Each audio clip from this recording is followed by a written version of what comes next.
دي كيت عميلة في الاستخبارات الفيدرالية بتروح كيت مع مجموعة من الضباط عشان يقتحموا بيت واحد من العصابات بعد ما بتجيلهم معلومات إن في رهاين محبوسين في البيت ده. بتدخل الشرطة المكان وطبعا لكترة عددهم مفيش حد بيقف قصادهم بس في الآخر مش بيلاقوا أي أثر للرهاين اللي في البيت ده. وفي أثناء ضرب النار بيحصل ثقب في الحيط والطلقة بتعدي عادي، وده مش المفروض بيحصل لأن في الطبيعي إن أي بيت بيبقى مسنود بخرسانات وعلى أساسها أصلا بيبنوا البيت.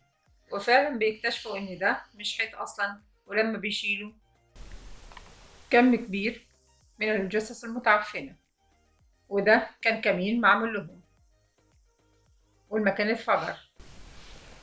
وبيطلبوا كيت عشان يحققوا معاها، وهي بتفتكر إن التحقيق ده بسبب الشخص اللي مات ساعة الهجوم، وبيتضح إنهم مش عايزينها عشان كده، هم عايزينها عشان عملية جديدة. وبتروح معاهم في العملية السرية دي، وبعد كده بتتفاجئ إنهم رايحين مكان على الحدود بين أمريكا والمكسيك، والخندرو هو اللي بيقول لها الكلام ده، وده ظابط معاهم. وبتعرف منه إنهم رايحين يقبضوا على واحد اسمه مانويل دياز، وبتتفاجئ إن مفيش حد بيسألها هي جاية مع مين، وبتسأل أليخاندرو اللي من الواضح كده إن هو الزعيم بتاعهم. بقولها هتشك في حاجات كتير وممكن تفهمها غلط، بس في الآخر أنا هفهمك الحقيقة. وبيلبسوا حمالة الرصاص وبيجهزوا وبياخدوا 5 عربيات معاهم، وبينضم ليهم حوالي 3 أضعافهم. والفوضى هي أهم حاجة بتميز المكان ده. ورايحين دلوقتي يقبضوا على دياز، وبقول لها إن مانويل كان رئيس أمريكا جاي يقابله ومعاه 4000 راجل، وإن مانويل قتل رئيس أمريكا بغض النظر عن ال4000 راجل اللي معاه.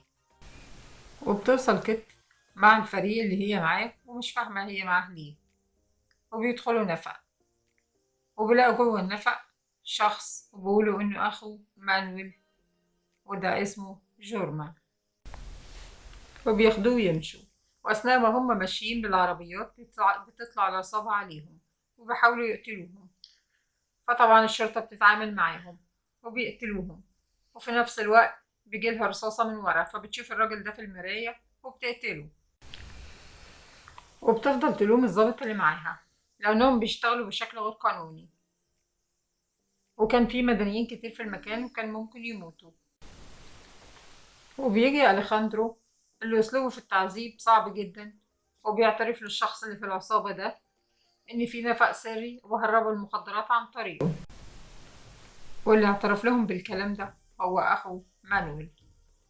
وبعد كده بيروح يسألوا المهاجرين الغير شرعيين ويجمعوهم ويقولوا لهم إيه المكان الآمن اللي نعرف نعدي من خلاله.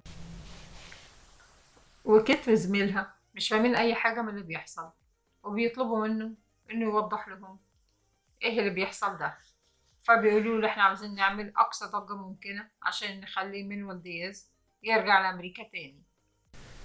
وفي اليوم التاني بتروح كيت لفندق وبتلاقيهم قاعدين هناك وبيتكلموا عن نفق سري. وبعد ما بيسألوا العصابة عن النفق السري بيغيروا كلامهم بعد شوية ويتكلموا بالأسباني عشان كيت وزميلها ما يفهموش اللي هما بيقولوه.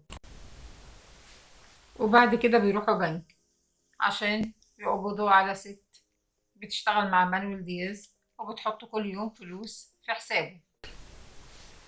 والست دي كل يوم بتروح تحط في حسابه أكتر من 5000 دولار، وده اللي بقاله فترة بيحصل حوالي 5.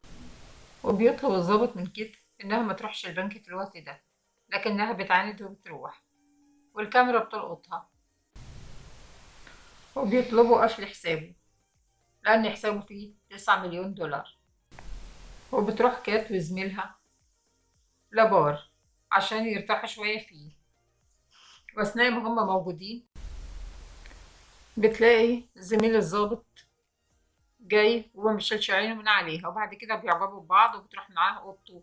وهناك بتلاقي الحظاظة بتاعته زي الحظاظة اللي لقيوها مع واحد من العصابة، فبيحاول يموتها، وبيجي زميلها وبيثبته بالمسدس، وبيحاول يفهمها أليخاندرو إن ده واحد من العصابة وشاف صورتها في الكاميرا في البنك، وعشان كده كان بيحاول يوصل لها، بس هي ما بتصدقش الكلام ده، وبتفهم من كلامه إن هو استخدمها كطعم عشان يجر رجل الراجل ده بيها. وبيجي الظابط وبيعذبه عشان يعرف رئيس العصابة فين واسم الضباط اللي بيشتغلوا مع مانويل دياز.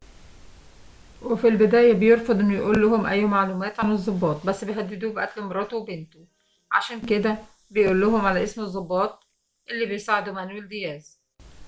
وبعد رجالته ما اكتشفوا لازم طبعا يغير مكانه، والكاميرات رصدته إنه غير المكان وهو دلوقتي بالقرب من النفق. وبيبتدي يعرف كل واحد في الفريق بدوره، وما بيهتمش بكده، اللي بتسأله ايه دورها وما بيردش عليها. وبيرجع يتحجج لها ويقول لها إن المخابرات ما ينفعش تقتل غير خارج حدود أمريكا. وبيروحوا كلهم مع الفريق، وبيبتدوا يجهزوا قبل النفق بشوية، وبيلبسوا هدومهم والواقي بتاع الرصاص والنضارات الحرارية. وبعد ما بيجهزوا بيدخلوا النفق، وبتحصل مجزرة كبيرة قوي بين الشرطة والعصابة. وفي الناحية التانية بيدخل أليخاندرو وبيلاقي اتنين من العصابة بيتكلموا مع بعض من اللي بيهربوا المخدرات، فبيهجم على واحد وبيقتل التاني. وبتحضر كيتي وبتقوله سيبه لازم نحقق معاه بشكل قانوني، فبيقول لها ملكيش دعوة، وبيضربها بالرصاص في الواقي بتاع الرصاص اللي على صدرها وما بيحصلهاش حاجة. وبتيجي كيت وبتضرب الضابط بالقلم، فبيضربها بالقلم هو كمان، وبقول لها ملكيش دعوة باللي بيحصل ده، في حاجات ما كانش المفروض تعرفيها. وبقول لها عايزة تعرف الحقيقة، أليخاندرو بيعمل كده عشان موت مراته، لأن العصابة دبحت مراته ودلقت مية نار على وش بنته، وهو ده السبب اللي بيخليه يعمل كده في العصابة. وبتضحك كيت على كلامه، لأنها في الآخر لقيت حاجة مقنعة للي بيحصل ده كله، بس بتقوله لما نرجع هفضحك وأعرفهم حقيقة اللي انت عملته. وبيركب أليخاندرو مع الضباط الفرقة بتاعته عشان يوصلوا لمانويل، وده رئيس العصابة اللي عاوزين يوصلوا له من أول الفيلم، وده كمان الشخص اللي قتل مراته وبنته. وبيخلي ضابط من الفاسدين اللي بيساعدوا مانويل إنه يوصلوا لمكانه، وبيركب هو ورا. وبعد كده بيقوله ده مانويل اللي انت عايز توصله ودي عربيته. فبيجي أليخاندرو وبيقتل الضابط وبيضرب مانويل في رجله، وبقوله تعالى وصلني للرئيس بتاعك، فبيوافق على طول. وبعد ما بيركب معاه العربية بتوسل ليه إنه يسيبه عشان مراته وولاده، بس هو طبعا ما بيسمعش الكلام ده. وبعد ما بوصله المكان اللي هو عايزه بيقتله، والحراس بيجوا بيلاقوه مقتول، وقبل ما بيقولوا حرف بيكون قتلهم هما كمان.